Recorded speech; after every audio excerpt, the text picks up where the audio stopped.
নমস্কার, ডাব্লিউবি সমাধান গাইডে তোমাদেরকে স্বাগত জানাই। আজকে আমি তোমাদেরকে ইংলিশ গ্রামারের বেসিক ধারণা দেব। তোমাদের জন্য ইংরেজি ক্লাস চালু করলাম, তাই ভিডিওটি মনোযোগ দিয়ে শেষ পর্যন্ত দেখার অনুরোধ রইল। আজকে আমার আলোচনার বিষয় হলো সেন্টেন্স, বাংলায় আমরা যাকে বলি বাক্য। আজকে আমরা জানবো সেন্টেন্স কাকে বলে ও কত প্রকার ও কী কী, বিস্তারিত আমরা জানবো। এর আগে আমি তোমাদেরকে পড়ানো হয়েছে লেটার বা বর্ণ কাকে বলে, ওয়ার্ড বা শব্দ কাকে বলে, বিস্তারিত ভিডিও দেওয়া আছে। যারা এখন পর্যন্ত পার্ট 1 ভিডিওটা দেখোনি অবশ্যই দেখে নেবে, এই ভিডিওর নিচে ডেসক্রিপশনে লিঙ্ক দেওয়া থাকবে।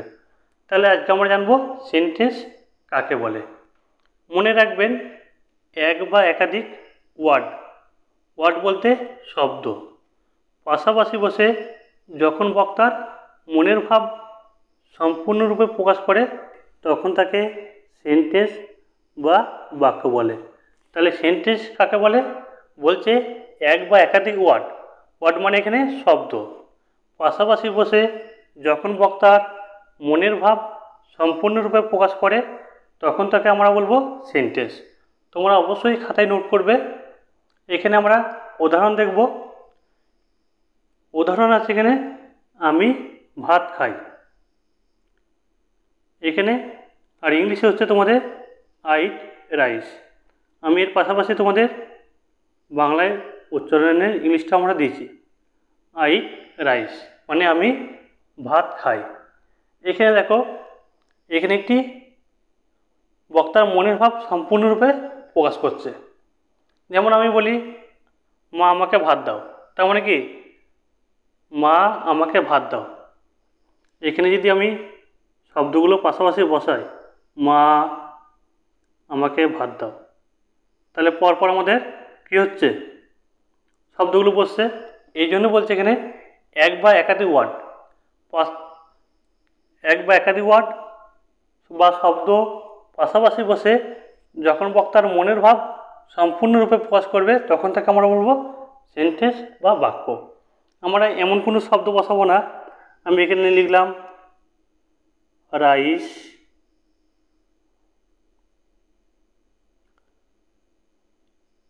It I, rice it I. এখানে দেখো, এখানে রাইস মানে কি, এখানে ভাত, ইট মানে খাই, আই মানে আমি, তার মানে ভাত খাই আমি। এটা হচ্ছে না, মানে কোনো মিনিস যেন মানে আমাদের বোঝা যায় সেরকম আমাদের ওয়ার্ড বসাতে হবে। যেমন আই ইট রাইস, আমি ভাত খাই। আমরা যদি এটা উল্টে লিখি, উল্টে লিখলে কী হবে, রাইস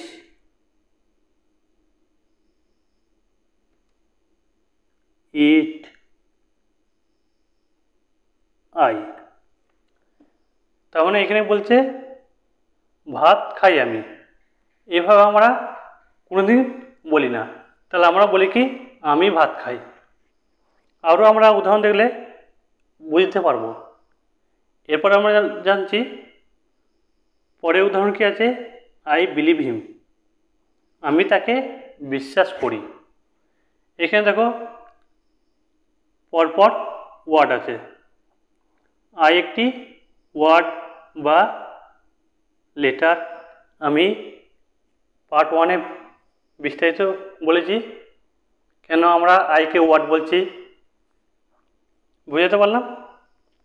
তাহলে আই বিলিভ হিম, আইটা একটু চেঞ্জ করে নিই, তাহলে তোমাদের বোঝাতে আরও একটু সুবিধা হবে। আই বিলিভ হিম, তাহলে বিলিভ মানে কি বিশ্বাস, হিম মানে করি।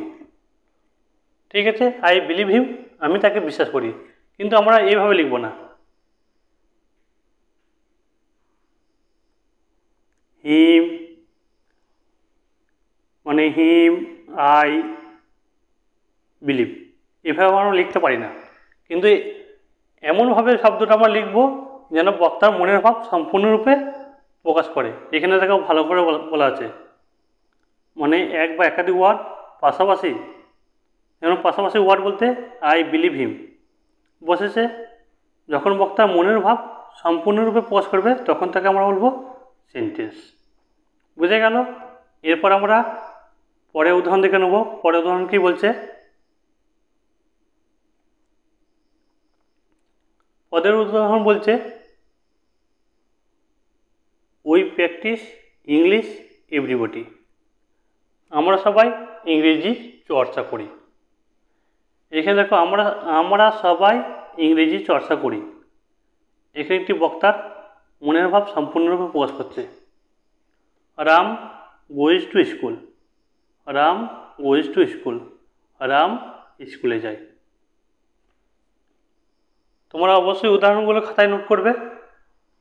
দেখো এখানে, এরপরে আমরা যাচ্ছি, এখানে তোমাদের নোট, এগুলো অবশ্যই এগুলো আমি যেগুলো নোটগুলো লিখেছি তোমরা এগুলো একটা হেডিং করে পাশে লিখে রাখবে, ঠিক আছে?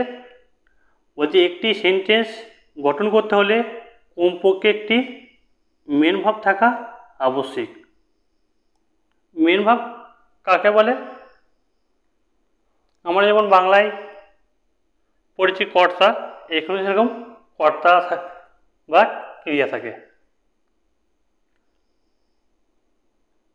ক্রিয়াকে কে বা কারা দিয়ে প্রশ্ন করলে আমরা যে উত্তর পাবো তাকে আমরা সাবজেক্ট বলবো। এখানে দেখো সূত্র একটা দিয়েছি, মানে আমরা ওয়ার্ডটাকে যেমন খুশি লিখবো না। এখানে আমাদের কি আছে? Subject, verb, object. তার মানে আমাদের সাবজেক্ট থাকবে পাশে, সাবজেক্ট থাকবে আমাদের কি প্রথমে, তারপর থাকবে ভার্ব, তারপর থাকবে অবজেক্ট। এখানে আমি তোমাদের উদাহরণ দিয়ে রাখো, আই ইট রাইস। তার মানে এখানে আমরা মেন ক্রিয়া বা ভাব খুঁজব। এখানে আমি যদি প্রশ্ন করি কে এবং কারা, তোমরা অবশ্যই খাতায় নোট করবে সাবজেক্ট আমরা কাকে বলবো। ক্রিয়াকে যদি আমরা কে বা কারা, এখানে আমি লিখে দিচ্ছি কে বা কারা। কে বা কারা দিয়ে প্রশ্ন করলে আমরা যে উত্তর পাবো তাকে আমরা সাবজেক্ট বলবো। এখানে আমি উদাহরণ দিয়েছি, দেখো আমি ভাত খাই। কে খাই? কে খায়? না আমি। তাহলে আমাদের আমাদের সাবজেক্ট। বুঝে গেল? আমাদের সাবজেক্ট। আর অবজেক্ট আমরা কীভাবে চিনব? কি এবং কাকে। তাহলে অবজেক্ট হচ্ছে আমাদের কি এবং কাকে দিয়ে প্রশ্ন করলে যে উত্তর পাবো তাকে আমরা অবজেক্ট বলবো। তাহলে কি খাই? না বলছে ভাত খাই। তাহলে আমাদের ভাতে ইংরেজি কি? রাইস। কালিটা একটু চেঞ্জ করে নিই, রাইস।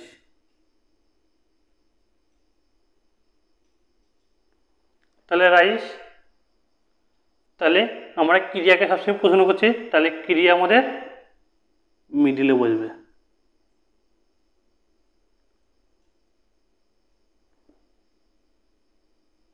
বুঝে গেল? তারা আই ইট রাইস, তার মানে আমি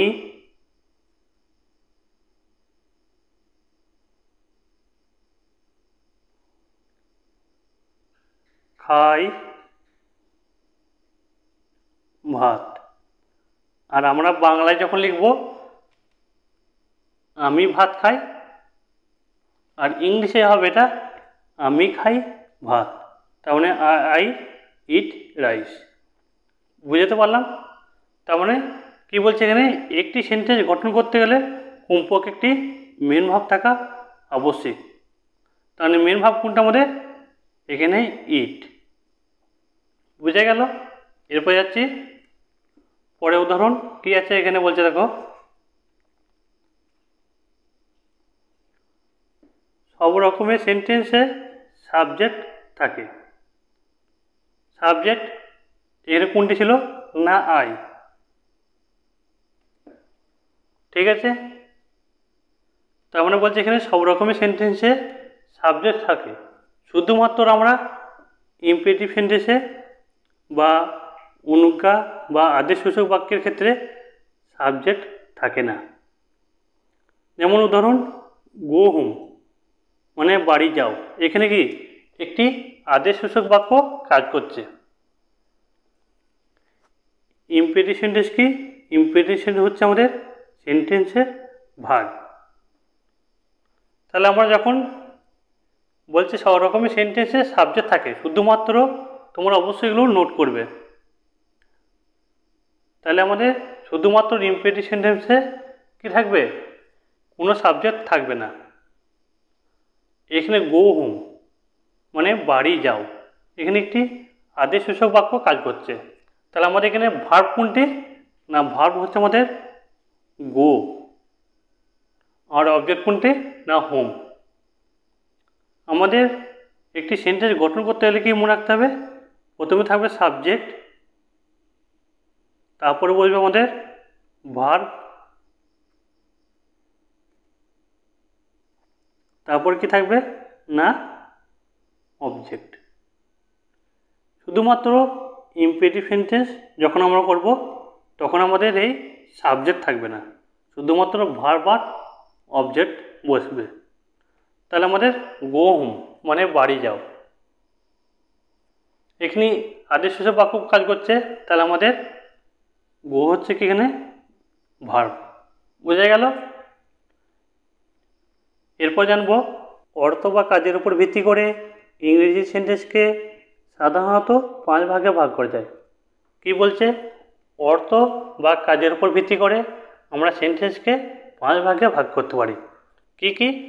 1 নম্বরে আছে অ্যাসার্টিভ সেন্টেন্স, বা বাংলায় আমরা যাকে বলি বিবৃতিমূলক বাক্য বা বর্ণনামূলক বাক্য, বা অ্যাসার্টিভ সেন্টেন্সকে আমরা স্টেটমেন্টও বলতে পারি। এটা আমি তোমাদের ব্র্যাকেটে লিখে দিয়েছি, তোমরা অবশ্যই খাতায় নোট করবে। প্রথমে আমরা জানলাম কি সেন্টেন্স কাকে বলে, এরপর সেন্টেন্সকে আবার 5 ভাগে ভাগ করা যাচ্ছে। তার মানে 1 নম্বর অ্যাসার্টিভ সেন্টেন্স, 2 নম্বরে আছে ইন্টারোগেটিভ সেন্টেন্স, বা বাংলায় আমরা যাকে বলবো প্রশ্নবোধক বাক্য, আর শর্টে আমরা বলবো কোশ্চেন। মানে যে সেন্টেন্সে লাস্টে আমাদের কোশ্চেন চিহ্ন থাকবে সেই সেন্টেন্সটা আমরা বলবো ইন্টারোগেটিভ সেন্টেন্স, বা বাংলায় আমরা যাকে বলবো প্রশ্নবোধক বাক্য। আমরা যেমন বলি কি করছো, কি করছো, একটা কি জিজ্ঞাসা চিহ্ন থাকছে, তার মানে এটাকে আমরা বলবো প্রশ্নবোধক বাক্য। ইংলিশে তাকে বলছে ইন্টারোগেটিভ সেন্টেন্স। বুঝে গেল? এরপর আছে 3 নম্বর। 3 নম্বর কি বলছে? Imperative sentence. এটার সাথে একটু আগে তোমরা পরিচয় হলে, যে সেন্টেন্সে সাবজেক্ট থাকবে না, শুধুমাত্র কি থাকবে? না, ভার্ব আর আমাদের অবজেক্ট। বুঝে গেল?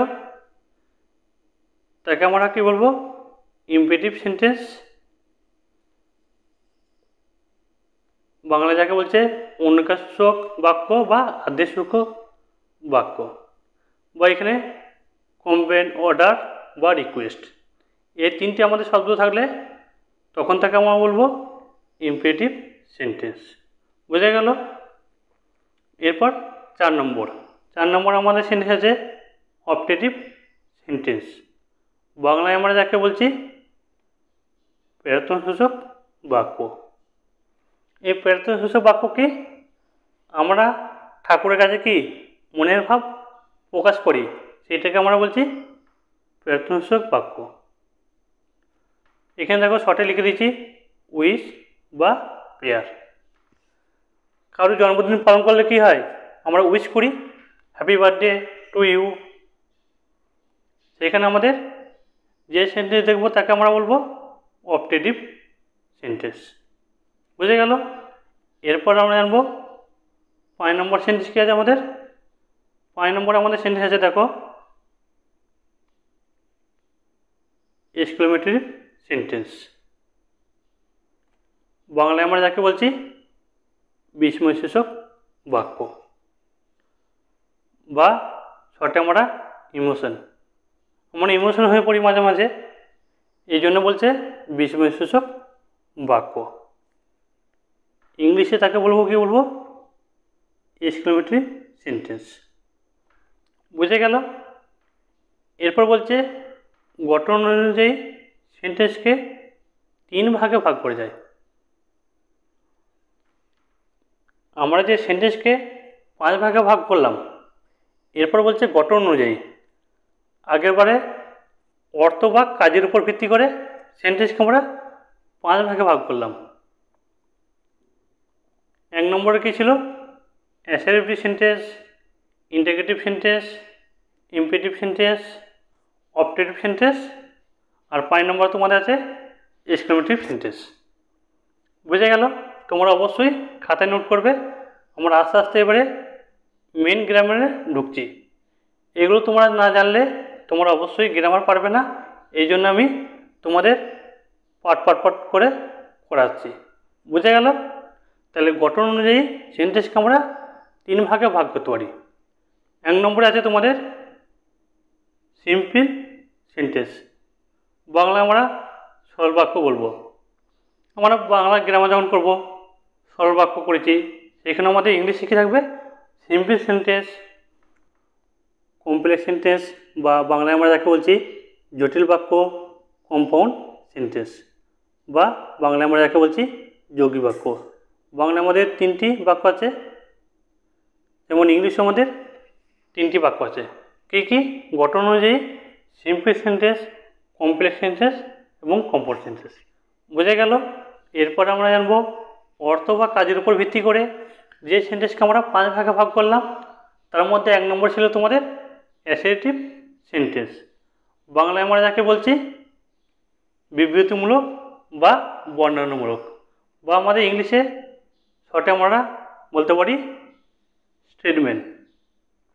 এটা নিয়ে আমরা আজকে আলোচনা করব। বুঝে গেল? আমরা মেন গ্রামারে ঢুকে গেছি। প্রথমে আমরা কি জানলাম? প্রথমে আমরা জানলাম সেন্টেন্স কাকে বলে। এরপর সেন্টেন্সকে আমরা অর্থ বা কাজের উপর ভিত্তি করে 5 ভাগে ভাগ করলাম। 1, 2, 3, 4, 5। আর গঠন অনুযায়ী সেন্টেন্সকে আমরা 3 ভাগে ভাগ করলাম। একটা সিম্পল, কম্পাউন্ড এবং কমপ্লেক্স। বোঝা গেল? এরপর আমরা কোথায় আছি? এখন আছে আমাদের 1 নম্বরে অ্যাসার্টিভ সেন্টেন্স। বোঝা গেল? আমরা অ্যাসার্টিভ সেন্টেন্স কাকে বলে একটু দেখে নিই। বলছে যে বাক্য দ্বারা কোনো সাধারণ মানের বক্তব্য প্রকাশ পায়, বা দৈনন্দিন জীবনে ঘটে যাওয়া কোনো সাধারণ বিষয়ে বিবন্ধ হয়, তাকে আমরা অ্যাসার্টিভ সেন্টেন্স বলে। কী বলছে? যে বাক্য দ্বারা কোনো সাধারণ মানের বক্তব্য প্রকাশ পায় বা দৈনন্দিন জীবনে ঘটে যাওয়া কোনো সাধারণ বিষয়ে বিবন্ধ হয়, তাকে আমরা অ্যাসার্টিভ সেন্টেন্স বলবো। যেমন উদাহরণ আছে তোমাদের, দেখো, আই প্লে ফুটবল, মানে আমি ফুটবল খেলি। এটা কি আমাদের দৈনন্দিন জীবনে একটি খেলাধুলা আমাদের থাকে প্রত্যেকটা ছেলেরই, তেমন আমরা বলতে পারি এটা আমাদের assertive sentence. I play football, আমি ফুটবল খেলি। আরও কী কী উদাহরণ আছে আমরা একটু দেখে নিই। এখানে তারপর আছে তোমাদের the sun rises in the east, সূর্য পূর্ব দিকে ওঠে। আমাদের সংজ্ঞায় ছিল দৈনন্দিন জীবনে ঘটে যাওয়া। তেমন আমাদের সূর্য প্রতিদিনই আমাদের কি পূর্ব দিকে ওঠে। তারপরে আছে তুমি প্রতিদিন বিদ্যালয়ে যাও, you go to school every day. আমরা কি প্রতিদিন যাই, এই জন্য আমাদের দৈনন্দিন জীবন। তাহলে এগুলো আমাদের কি অ্যাসার্টিভ সেন্টেন্স। তারপর তোমাদের আরও উদাহরণ আছে, উই লাভ আওয়ার কান্ট্রি, আমরা আমাদের দেশকে ভালোবাসি। I want to be cricketer, আমি একজন ক্রিকেটার হতে চাই।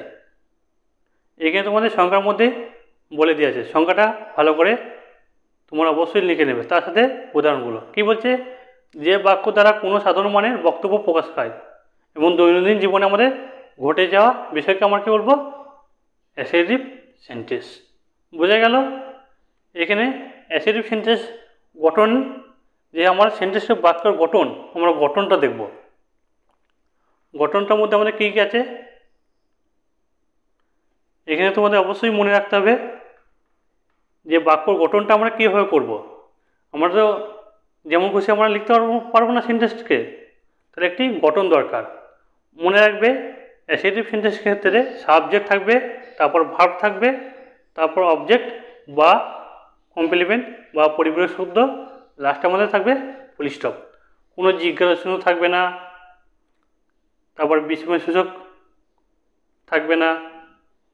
এসব না থাকলে আমাদের যে লাস্টে থাকবে আই প্লে ফুটবল, এখানে আমাদের কী থাকছে, ফুল স্টপ। তার মানে আমরা বলতে পারবো এটা আমাদের অ্যাসার্টিভ সেন্টেন্স। বুঝে গেল? তারপরে এই সেন্টেন্সের ক্ষেত্রে ডিয়ারও থাকতে পারে, ডিয়ার দিয়ে আমাদের সেন্টেন্সটি শুরু হতে পারে। ডিয়ার, ভার্ব, সাবজেক্ট বা noun process, complement plus full stop. আমরা নাউন এসব নিয়ে পরে দেখব, এখন আমরা সে দেখবো সেন্টেন্স। বুঝে গেল? তাহলে আমাদের থাকছে, দেখো এখানে আমি তোমাদের লিখে দিয়েছি। প্রথমে আমাদের উদাহরণ কী ছিল, প্রথমে ভালো করে এখানে উদাহরণগুলো খেয়াল করো। উদাহরণগুলো এখানে আছে, আই প্লে ফুটবল, আমি ফুটবল খেলি। এখানে আমরা সাবজেক্ট কোনটাকে বুঝবো। সাবজেক্ট বুঝতে গেলে প্রথমে আমি তোমাদেরকে বলেছিলাম, ক্রিয়াকে কে বা কারা দিয়ে প্রশ্ন করলে যে উত্তর পাবো তাকে আমরা সাবজেক্ট বলবো। তার মানে কে খেলে, না আমি, তার মানে আই হচ্ছে আমাদের সাবজেক্ট। বোঝা গেল? এরপর অবজেক্ট কী করে বুঝবো, কি এবং কাকে দিয়ে প্রশ্ন করলে যে উত্তর পাবো তাকে আমরা অবজেক্ট বলবো। কি খেলি, না ফুটবল, তাহলে ফুটবল আমাদের কি এখানে অবজেক্ট, আর এখানে আমাদের খেলিটা কি আমাদের ভার্ব। বুঝে গেল? এখানে আমি তোমাদের ডিটেলস দিয়েছি, দেখো এখানে ভালো করে বুঝে যাবে। আই প্লে ফুটবল, এখানে আই হচ্ছে আমাদের সাবজেক্ট, প্লে হচ্ছে ভার্ব এবং ফুটবল হচ্ছে আমাদের অবজেক্ট বা কমপ্লিমেন্ট। বুঝে গেল? এগুলো তোমরা অবশ্যই খাতায় নোট করবে। দেখো দ্য সান, সূর্য আমাদের কি পূর্ব দিকে ওঠে, তাহলে এখানে দেখো দ্য সান হচ্ছে আমাদের অবজেক্ট, আর এখানে অবজেক্ট হচ্ছে ইন দ্য ইস্ট, আর ইস্ট হচ্ছে আমাদের verb, you go to school everybody. এখানে ইউ টু হচ্ছে কি সাবজেক্ট, গো হচ্ছে কি ভার্ব, আর টু স্কুল এভরিবডি এখানে আমাদের অবজেক্ট বা কমপ্লিমেন্ট। বোঝা গেল? উই লাভ আওয়ার কান্ট্রি, আমরা সবাই কি দেশকে ভালোবাসি, তাহলে উই হচ্ছে আমাদের এখানে অবজেক্ট, লাভ হচ্ছে আমাদের কি ভার্ব, আওয়ার কান্ট্রি হচ্ছে আমাদের অবজেক্ট। তারপর I went to be cricketer, আমি একজন ক্রিকেটার হতে চাই।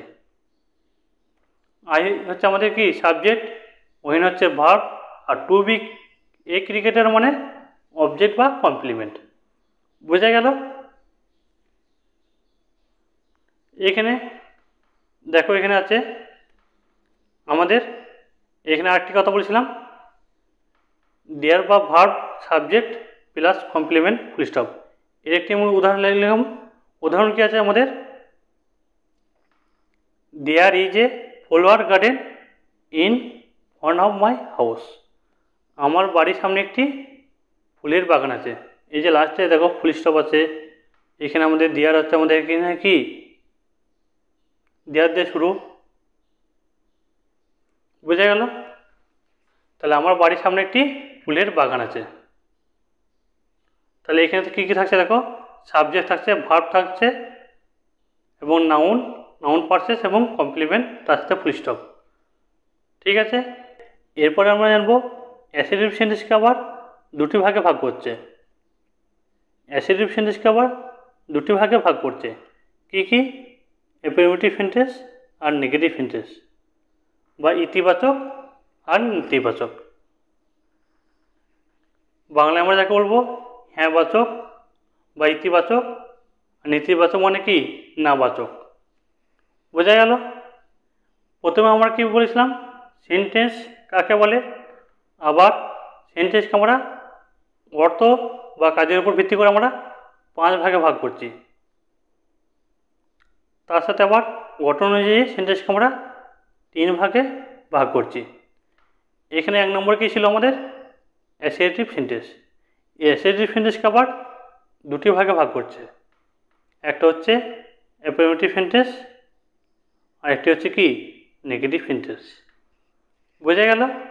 এরপর আমরা জানবো অ্যাসার্টিভ সেন্টেন্স কাকে বলে, তার সঙ্গে আমাদের কিছু উদাহরণ আমরা দেখে নেব। কি বলছে? যে বিবৃতিমূলক বা অ্যাসার্টিভ সেন্টেন্সে কোনো কিছু সম্বন্ধে হ্যাঁ বোধক উক্তি করা হয় তাকে আমরা অ্যাফার্মেটিভ সেন্টেন্স বলছি বা ইতিবাচক শব্দ বলছি। কি বলছে? যে বিবৃতিমূলক বা অ্যাসার্টিভ সেন্টেন্সে কোনো কিছু হ্যাঁ বোধক উক্তি করা হয় তাকে আমরা কি বলবো? অ্যাফার্মেটিভ সেন্টেন্স বা ইতিবাচক শব্দ বলবো। যেমন আই প্লে ফুটবল। আগে উদাহরণগুলো আমি রাখলাম কারণ তোমাদের বোঝার সুবিধার জন্য। তাহলে আমরা বলতে পারি আই প্লে ফুটবল, আমি ফুটবল খেলি। এখানে তোমাদের কি সব ইতিবাচক। The sun rises in the east, সূর্য পূর্ব দিকে উঠে। এরপর তোমাদের পরের উদাহরণ কী আছে? পরের উদাহরণ আছে you go to school everybody, তুমি প্রতিদিন বিদ্যালয়ে যাও। উই লাভ আওয়ার কান্ট্রি, আমরা আমাদের দেশকে ভালোবাসি। তাহলে মনে রাখতে হবে তোমাদেরকে, এখানে তোমরা অবশ্যই নোট করবে। এ বাক্য কখনোই তোমরা no, not, never, nothing, nobody, no one এই জাতীয় শব্দ উল্লেখ থাকে না। এখানে আমি যেমন বললাম আই প্লে ফুটবল, আমি ফুটবল খেলি। এখানে no, not, never, nothing, nobody, no one এই জাতীয় শব্দ উল্লেখ থাকবে না। ইতিবাচক শব্দ আমাদের এই শব্দগুলো আমাদের থাকবে না। বোঝা গেল? এরপর আমরা জানবো নেগেটিভ সেন্টেন্স বা নেতিবাচক বাক্য কাকে বলে। মনে রাখবেন যে অ্যাসার্টিভ সেন্টেন্সে কোনো কিছুকে অস্বীকার করা হয় তাকে আমরা নেগেটিভ সেন্টেন্সে বলবো। এখানে তোমাদের উদাহরণ আমি বলেছিলাম আমি ফুটবল খেলি, আর তোমাদের ওইটা নেতিবাচক কী হবে? আমি ফুটবল খেলি না। এখানে আমি তোমাদের ভালোভাবে বোঝানোর একটি শখ করে দিয়েছি, এটা দেখলে তোমরা ক্লিয়ার হয়ে যাবে। কী বলছে দেখো, আই প্লে ফুটবল, এটা তোমাদের ইতিবাচক বা অ্যাফার্মেটিভ সেন্টেন্স, আর এদিকে তোমাদের নেগেটিভ সেন্টেন্স। বলছে আই প্লে ফুটবল, আমি ফুটবল খেলি। তোমাদের এটা নেতিবাচক করতে গেলে কী হবে? বা negative sentence I do not play football, আমি ফুটবল খেলি না। তারপর এখানে বলছে the sun rises in the east, সূর্য পূর্ব দিকে উঠে। এখানে আমরা বলছে the sun does not rise in the east, সূর্য পূর্ব দিকে উঠে না। You go to school everybody, তুমি প্রতিদিন স্কুলে যাও। You do not go to school everybody, তুমি প্রতিদিন স্কুলে যাও না। আরও তোমাদের উদাহরণগুলো আছে, এখানে দেখো। এখানে বলছে উই লাভ আওয়ার কান্ট্রি, আমরা আমাদের দেশকে ভালোবাসি। আর এখানে আমাদের কী হচ্ছে? We do not love your country, আমাদের দেশকে আমরা ভালোবাসি না। এখানে আমাদের নেগেটিভ সেন্টেন্সকে গঠন করতে গেলে কিছু কিছু তোমাদের রুল বা সূত্র নিয়ম আমাদের মেনে চলতে হবে। তাহলে আমাদের এখানে অবশ্যই মনে রাখতে হবে, এখানে তোমাদের বলে দিয়েছি দেখো, এখানে নেগেটিভ সেন্টেন্সে সর্বদা আমাদের no, not, never, nothing, nobody ইত্যাদি শব্দের উল্লেখ থাকে। কোনো অ্যাফার্মেটিভ সেন্টেন্সে নেগেটিভ সেন্টেন্সকে করতে গেলে নিচে নিয়মগুলো অনুসরণ করতে হবে। আমার ইতিবাচক শব্দকে আমরা যদি নেতিবাচক করতে যাই কিছু কিছু তোমাদের নিয়ম অবশ্যই মেনে চলতে হবে। বুঝে গেল? যেগুলো আমরা একটার পর একটা জানছি। এখানে দেখো তোমাদের বলে দিয়েছি আমি। সাধারণত সাহায্যকারী ভার্ব আমরা একটু আগে জেনেছিলাম। যেমন আমি ভাত খাই, আই ইট রাইস। এখানে আমাদের ইট ছিল কি ভার্ব। বোঝা গেল? তারপর ছিল আমি ফুটবল খেলি, আই প্লে ফুটবল। প্লে ছিল আমাদের কি ভার্ব। তাহলে এখানে আমাদের বলছি সাধারণত সাহায্যকারী ভার্ব যেমন আমাদের am, is, are, was, were, have, has, had. এরপর নট বসালে বাক্যটি হবে নেগেটিভ হয়ে যায়। এখানে তোমাদের অনেকগুলো ভার্ব আছে। আমরা ভার্ব যখন করব তখন আমরা বিস্তারিত জানব। এখন তোমাদের অবশ্যই মনে রাখতে হবে কী কী am, is, are, was, were, have, has, had. এভাবে অনেক শব্দ আছে। শ্যাল আছে, ওয়ার আছে, ক্যান আছে। বোঝা গেল? দেখো এখানে আমাদের ইতিবাচক একটা শব্দ রেখেছি, সেটাকে আমরা নেতিবাচক কীভাবে পরিবর্তন করছি দেখো। বলছে আই এম প্লেয়িং ফুটবল, আমি ফুটবল খেলছি। এখানে তোমাদের টেন্সটা অবশ্যই শিখতে হবে। ফার্স্ট টেন্স, প্রেজেন্ট টেন্স এবং ফিউচার টেন্স, এই তিনটি আমাদের টেন্স আছে। টেন্স আমি পরবর্তী ক্লাস নিয়ে আসবো। এখানে তোমাদের একটু দেখো এখানে কি বলছে আমি ফুটবল খেলছি। এটা কি আমাদের মানে আমি ফুটবল খেলছি মানে এখনও কন্টিনিউ। তাহলে এটা আমাদের কি বর্তমানে আছি কালটা। এই জন্য দেখো আমি এখানে প্রধান ক্ষেত্রে ভার্ব রেখেছি আই এম প্লেয়িং ফুটবল। এখানে আমাদের কি বলেছে দেখো সাধারণত সাহায্যকারী ভার্ব যেমন am, is, are, were, have, has, had, was, shall এভাবে আমাদের থাকবে ভার্বগুলো। ঠিক আছে? তাহলে দেখো আই এম প্লেয়িং ফুটবল, আমি ফুটবল খেলছি। এখানে তোমাদের হবে I am not playing football. আমরা কিন্তু নটকে একা একা বসাতে পারবো না। এইখানে আমাদের নটটা কোথায় বসবে আমরা বলতে পারি তো I am playing not football. এখানে আমাদের নট লিখতে পারতাম, সেটা আমরা করলাম না। এটা তোমাদের এখানে ক্লিয়ার করে দিচ্ছি একটু, তাহলে বোঝার সুবিধা হবে। দেখো এখানে বলছে আই এম প্লেয়িং ফুটবল। এখানে আমি দেখো নেগেটিভ করছি I am not playing football. আমরা নটকে কী করবো একা একা বসাতে পারবো না। এখানে দেখো আমি যদি বলতাম আই এম প্লেয়িং নট, এখানে আমি যদি নট বসাতাম আমরা নটকে যেখানে সেখানে বসাতে পারবো না। নট বসাতে গেলে একটি নির্দিষ্ট নিয়ম মেনে করতে হবে।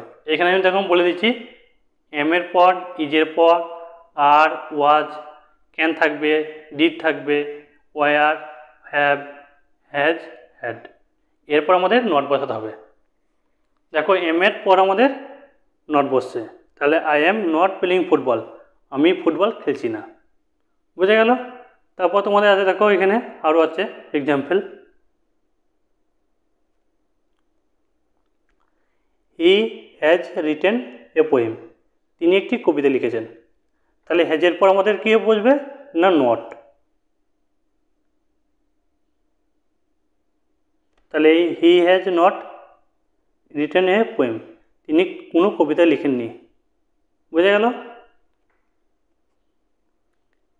এবার 2 নম্বর রুল, 2 নম্বর সূত্র আমাদের কী বলছে সেন্টেন্স বা বাক্যটিতে সাহায্যকারী ভার্ব না থাকলে প্রেজেন্ট ইনডিফিনিট টেন্স বা বাংলায় যাকে বলছে বর্তমান অনির্দিষ্টকাল, এর ক্ষেত্রে সাবজেক্টের পর ডু নট বা ডাজ নট বসাতে হয়।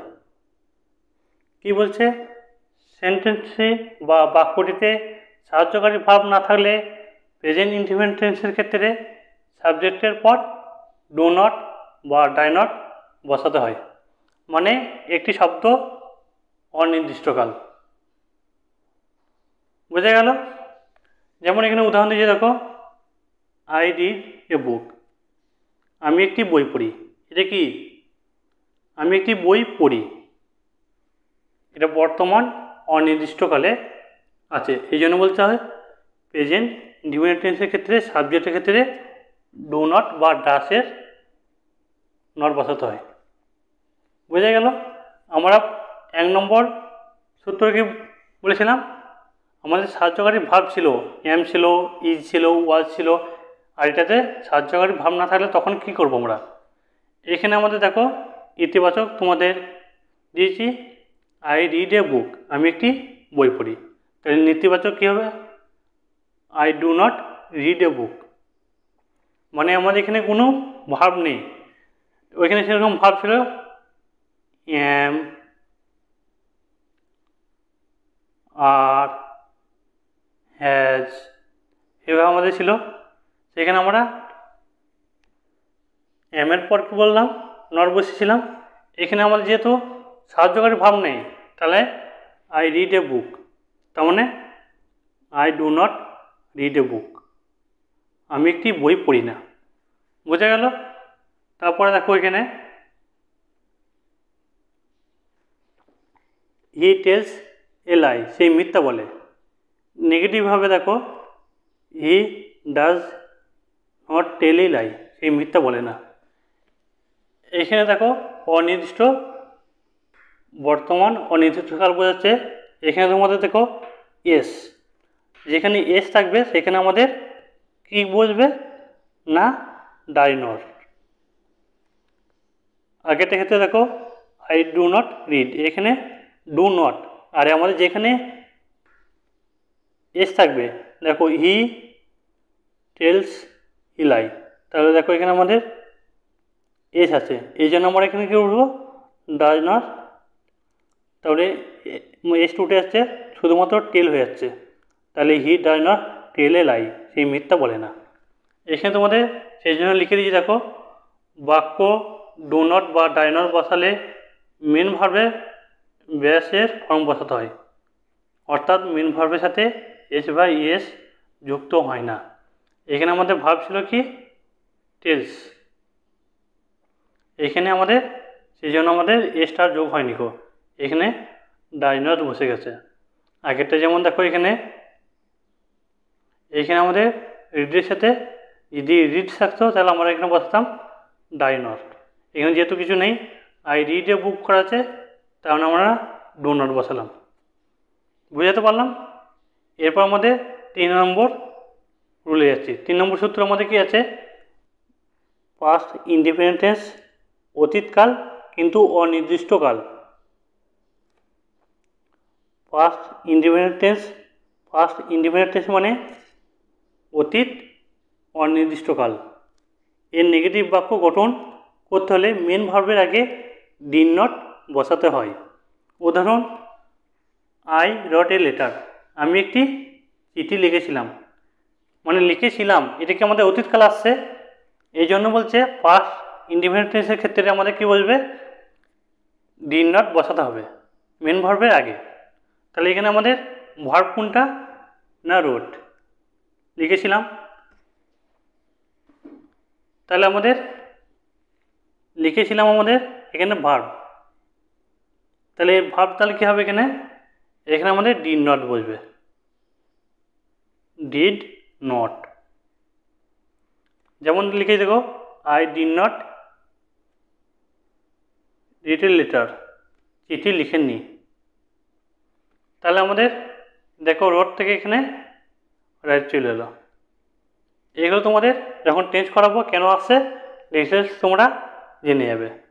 তাহলে চিঠি লিখেননি। এইখানে আরও উদাহরণ আছে তোমাদের। ইতিবাচক দেখো বলছে বা অ্যাফার্মেটিভ সেন্টেন্স কী বলছে? She went to Kolkata, she went to Kolkata, তিনি কলকাতা গিয়েছিলেন। তার মানে আমাদের এখানে গিয়েছিলেন হচ্ছে আমাদের কি এখানে ভার্ব, তার মানে ওয়েন্ট টু এখানে আমাদের এটা হচ্ছে ভার্ব। এখানে যখন করব তখন নেগেটিভ, তখন কী হবে সি থাকবে, মানে আমাদের সাবজেক্ট থাকছে সি, তারপর আমাদের এই সি এর পর আমাদের ডিড নট বসাতে হবে।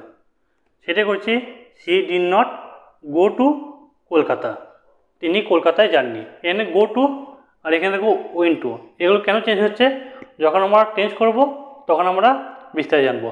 তখন এখন আপাতত তোমরা এগুলো খাতায় নোট করবে, তিনি কলকাতায় যাননি। এখানে দেখো তোমাদের মনে রাখতে হবে, এখানে লক্ষণীয় বিষয় কী দিয়েছি দেখো, সাহায্যকারী ভার্ব হিসেবে ডিড নট বসলে মেন ভার্বে ফার্স্ট টেন্সের বসে না, পরিবর্তে মেন ভার্বের সাথে প্রেজেন্ট টেন্স বসে। এগুলো তো আমাদের কি এগুলো আমরা প্রেজেন্ট টেন্সে কনভার্ট করলাম। এখানে বলে দিয়েছি দেখো, সাহায্যকারী ভার্ব হিসেবে ডিড নট বসলে মেন ভার্ব আর পাস্ট টেন্স থাকবে না, তার পরিবর্তে কী হবে প্রেজেন্ট টেন্স আমাদের বসবে। বুঝে গেল? 4 নম্বর আমাদের সূত্র কী আছে দেখো, 4 নম্বর আমাদের রুল আছে, বলছে সাহায্যকারী ভার্ব হিসেবে মডেল ভার্ব। মডেল ভার্ব আবার কি, যখন আমরা ভার্ব করব তখন আমরা বিস্তারিত জানবো। এখন আপাতত তোমরা এই কটা জেনে রাখো, মে, মাইট, ক্যান, কুড ইত্যাদি থাকলে ডু বা ডাজ, ডিড এগুলো বসাতে হয় না, তার পরিবর্তে এই মডেল ভার্বগুলোর পরে নট বসাতে হয়। এখানে আমাদের ভার্ব কী ছিল, ডু, ডাজ, ডিড, শ্যাল। প্রথমে যখন 1 নম্বর রুল করেছিলাম, 1 নম্বর রুল কী ছিল আমাদের, do, does, did, are, is, am, was, were, shall, can, will, এভাবে আমাদের ভার্বগুলো ছিল। যখন আমাদের মে, মাইট, ক্যান, কুল থাকবে তখন আমাদের ডু বলো, হ্যাজ বলো, ওয়াজ বলো, এরপর আমাদের নট বসবে না, শুধুমাত্র কী হবে মডেল ভার্বগুলোর পরেই নট বসাতে হবে। যেমন হি মে কাম, সে আসতে পারে, এখানে আমরা দেখো হি মে নট কাম, মানে মেয়ের পর আমাদের নট বসলো, সে নাও আসতে পারে। ঠিক আছে, তারপর তোমাদের আরও দিয়েছি দেখো, এখানে I can do the work, আমি কাজটি করতে পারি, এটা হচ্ছে তোমাদের ইতিবাচক শব্দ, আমি কি কাজটি করতে পারি। এখানে বলছে I can not do the work, কাজটা করতে পারছি না। এখানে দেখো তোমাদের এগুলো কি মডেল ভার্ব, তাহলে মে, মাইট, ক্যান, কুল থাকলে আমাদের এরপরে আমরা কি বুঝবো নট। ঠিক আছে, এরপর আমরা তোমাদের জন্য এতক্ষণ যে ভিডিও দেখলে তোমাদের আমি হোমওয়ার্ক রেখেছি, ইতিবাচক শব্দ থেকে তোমাদের নেতিবাচক করতে হবে। ঠিক আছে, Kolkata is a big city, Kolkata হয় সবচেয়ে বড় শহর, তাহলে তোমাদের এটা নেগেটিভ সেন্টেন্সে করতে হবে, ইংলিশে করবে কিন্তু। অবশ্যই কমেন্টে বলবে আই লাইক ফিশ, আমি মাছ পছন্দ করি, আমি মাছ পছন্দ করি। তোমাদের এটা নেতিবাচক শব্দ বা নেগেটিভ সেন্টেন্সে কনভার্ট করে আমাকে কমেন্টে অবশ্যই জানাবে। এই ছিল আজকে গুরুত্বপূর্ণ ভিডিওটি ভালো লাগলে অবশ্যই লাইক করে দেবে এবং বন্ধুদেরকে শেয়ার করে দেবে। ততক্ষণে আমার সুস্থ থাকবেন, ভালো থাকবেন।